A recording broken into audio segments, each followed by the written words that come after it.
बिस्मिल्लाहिर्रहमानिर्रहीम। अस्सलाम वालेकुम। कैसे हैं आप सब? मैं बिल्कुल ठीक हूँ अल्हम्दुलिल्लाह।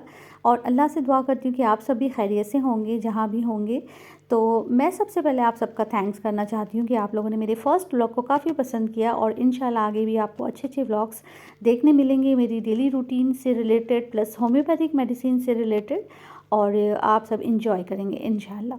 तो इसके बाद मैं चाय पीने आ गई थी, मेरी चाय बन के रेडी थी। फिर मैं अपना ड्राइंग रूम चेक करने आई थी। यहाँ भी चीज़ें पहले रहती है, आपको पता होगा जो बच्चों वाला घर होता है वो हमें हर वक्त समेटते रहना पड़ता है, तो उसी तरह से मेरा भी रहता है क्योंकि मेरे घर पे भी बच्चे छोटे हैं। तो बस उसी को मैं चेक कर रही थी, जो चीज़ें उल्टी पल्टी थी उन्हें ठीक कर रही थी।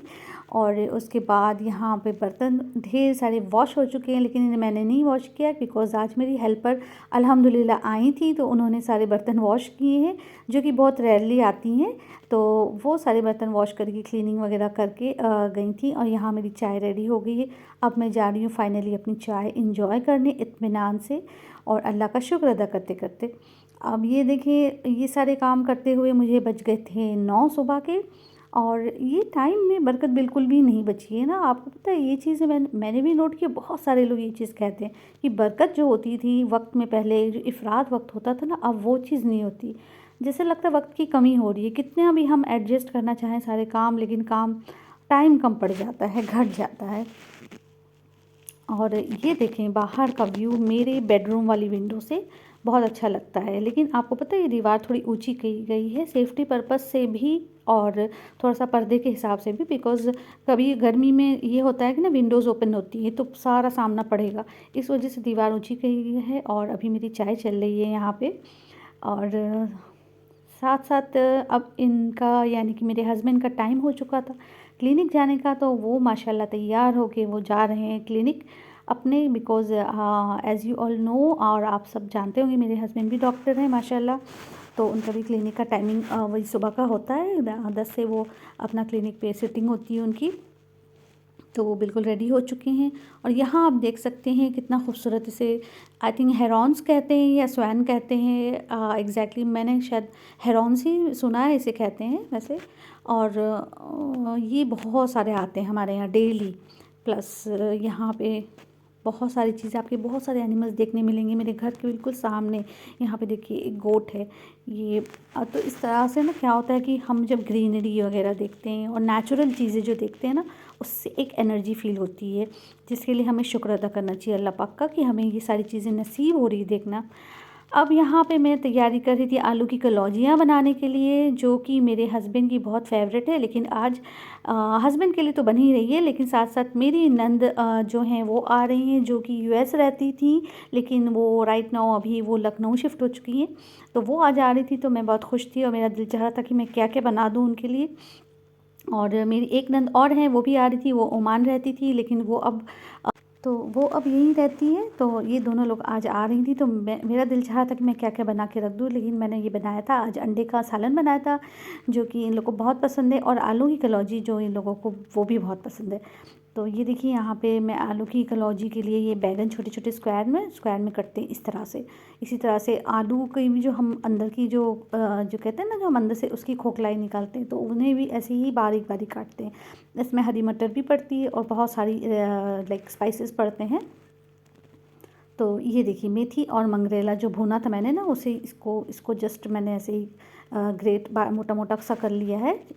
और उसके साथ मैंने चंक्स काटे हैं ऑनियन के, एंड हरी मिर्च, धनिया पत्ती, जो भी मतलब है सारी चीज़ें आप डाल सकते हैं इसमें अपने हिसाब से, और वेजिटेबल्स भी ऐड कर सकते हैं, बट बेसिकली हम ये सारी चीज़ें ऐड करते हैं। बहुत ही लजीज होती है अल्हम्दुलिल्लाह, और कहना नहीं चाहिए बट मेरे हाथ की इन लोगों को बहुत पसंद है, और मेरे हस्बैंड को तो बहुत ज़्यादा फेवरेट है। वो तो अक्सर ये बनवाते हैं ठंड में ना, ख़ास तौर से वो आए दिन ये बनवाते हैं, उन्हें बहुत पसंद है। तो यही मैं बनाने जा रही थी। अगर आपको ये पसंद आ रहा है, देखने से अच्छा लग रहा है, तो मैं इंशाल्लाह आपको रेसिपी भी शेयर करूँगी। ये देखिए इस तरह से फिलिंग की जाती है। तो मैं आप सबसे यही एक बात डिस्कस करना चाह रही थी। आपको पता है कि क्या होता है एक्चुअली ऐसा होता है ना, मैंने बहुत से लोगों को ये चीज़ सुनी कि अल्लाह मुझसे नाराज़ है, अल्लाह लगता है ख़फ़ा है, इस वजह से हमारे साथ ये हो रहा है। जैसे किसी को कोई चीज़ हासिल नहीं हो सकी, कोई चीज़ मिली नहीं, कोई चीज़ उससे दूर हो गई, कोई चीज़ की बहुत ख्वाहिश है लेकिन वो उसके हिसाब से नहीं हो पा रही है। तो हम ये लोगों को सुना है कहते हुए कि अल्लाह लगता है मुझसे ख़फ़ा है, और या किसी की आज़माइश हो गई तो भी लोग ये चीज़ कहते हैं। लेकिन आपको पता है ये चीज़ कितनी गलत है। अल्लाह ख़फ़ा उससे बिल्कुल भी नहीं। आपको पता है अल्लाह किन लोगों से ख़फ़ा होता है?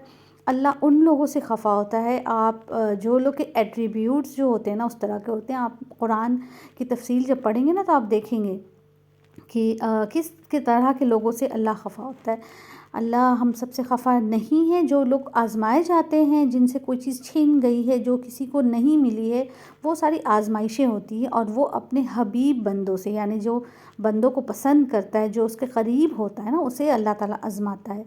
तो कभी भी जो चीज़ हमें हासिल नहीं हुई, जो हमसे दूर चली गई, या जिस चीज़ की तड़प है वो नहीं मिली, या किसी आज़माइश में हम मुब्तला हैं, तो हमें ये नहीं कहना चाहिए कि अल्लाह हमसे ख़फ़ा है, बल्कि हमें ये कहना चाहिए कि अल्हम्दुलिल्लाह, अल्लाह ने हमें चुना है आज़माने के लिए। बहुत बड़ी सआदत की बात है, और ये भी एक नेमत है अल्लाह की कि अल्लाह हमें आज़मा रहा है, अपने क़रीब समझता है, और अपने और क़रीब लाने के लिए हमें आज़माइश में डालता है कि हम उसके बाद अब क्या करते हैं, कितना शुक्र अदा कर रहे हैं, किस हिसाब से अपनी इबादत कर रहे हैं, इस तरह से। और साथ साथ ये देखिए, ये मेरा हीटर है, ये ब्लोअर आप कह सकते हैं, इतना ये काम आता है ना, ये ठंड में यहाँ पे बहुत ज़बरदस्त ठंड पड़ती है। ये समझे बहुत ही बेस्ट है। इसका लिंक चाहिए होगा आपको तो मैं आपको डिस्क्रिप्शन बॉक्स में दूँगी। उषा का है ये, और बहुत ही बेहतरीन काम करता है ना। कमरा जो होता है ना आपका पूरा हीट हो जाता है फुल, और लाइट जाने के बाद भी 2 से 3 घंटा माशाल्लाह बिल्कुल गर्म रहता है।